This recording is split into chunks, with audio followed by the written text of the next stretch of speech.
Hi, this is Brian Beadie for Clash, speaking to Erik Sandberg from Wake the President. So Erik, you've got your new, indeed second album coming out, Zumutung. Do you want to maybe speak a little bit about how the album came about? It came about after a year of writing with my brother Bjorn.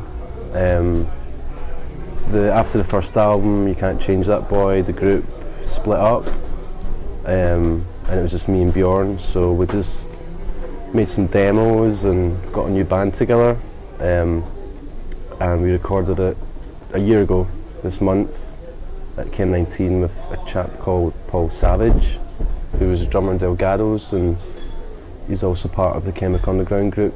And then there was a guy from a company called Tritone, who are affiliated with Piast Play It Again Sam, who'd been following us for years after we were nominated for the top 10 albums of XFM London. Was this for the first album? Yeah. So he saw us on that list, and we just kept in contact, and it's coming out on the 7th of November. Yeah. Okay, would you like to say anything about how you actually made this album? How did the songwriting process come about? Well, I've always written with lyrics first.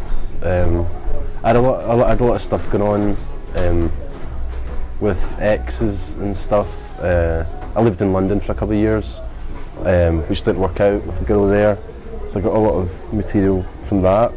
London was cool. I lived there for the best part of 2 years about, well, on and off, you know. So yeah, that was like a big relationship, and when that broke up I had a lot of material for that. So yeah, the majority of the albums just was written about. A lot of the songs were written in London actually, 2 or 3 were written down there. I was just signing on down there and jumping on the, Victoria line, tubes all around London, discovering that. It was good.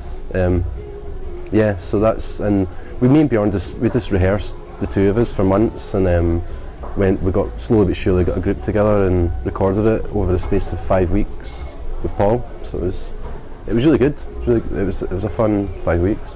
Stressful. You're doing like 12-hour days Monday to Friday, with Saturday, Sunday off. It really squeezes it out of you in a good way, though. So yeah.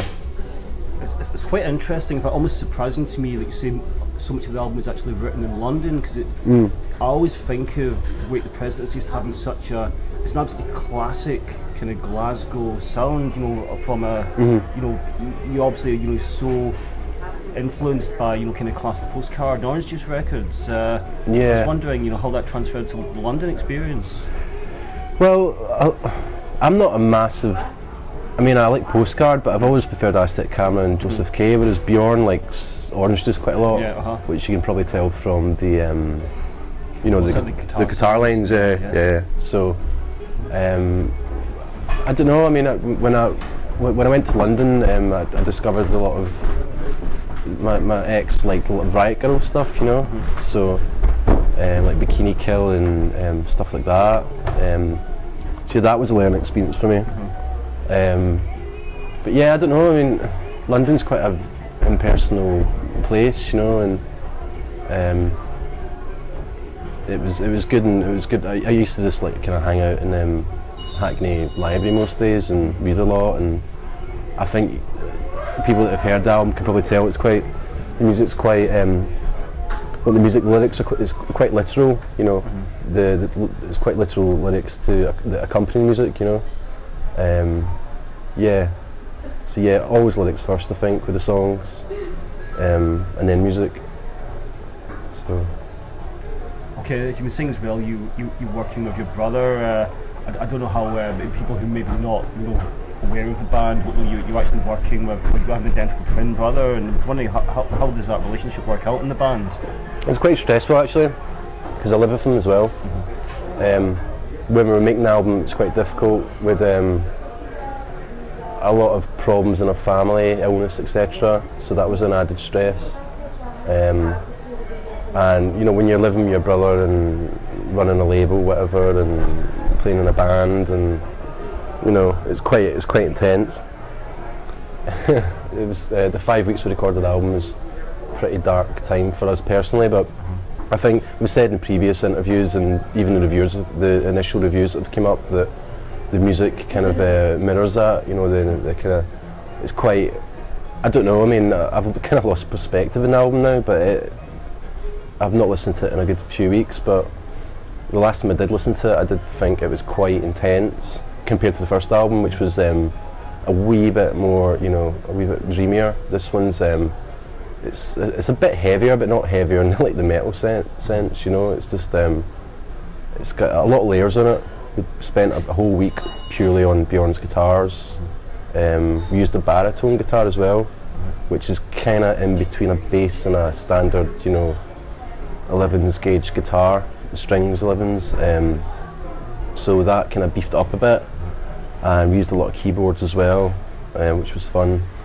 But yeah, I mean, no, it was in hindsight, I really enjoyed the 5 weeks we spent making it, you know. And Paul's really amazing as well. He got the best out of us. Constantly experimenting. Used loads of different keyboards, like Fender Rhodes and Farfisa and stuff. So yeah, Chem 19 is a really good studio to experiment in, I think. Yeah. Yeah, I mean, it's like you're saying now. I think there's a definite darkness and complexity, especially to the lyrics. But I think it, you know, a lot of the songs are real, like melodically, it's really quite upbeat often, and I think it's that kind of, you know, it's not a contradiction, but it's the way the two work together that makes the album compelling. Yeah. Is this deliberate, or is this just something that happens during the writing, the recording of the album? I think any writer would tell you that the older you get, you do become more conscious of what you're writing. You know, it's just an inevitability. But personally, when I wrote the songs, I was in such a state of despair. Like, I know I don't want to come across as this tortured artist, but I was in a really bad way for like a good 2 or 3 months after the split up. So I think that kind of does kind of manifest itself in the record. Yeah, I mean, but yeah, I don't think I actually ever sat down with any songs and just thought, you know, this is going to be the single and that one's going to be like the last song on the album, which will, you know, be the bittersweet end or anything like that. It was all very natural, which I kind of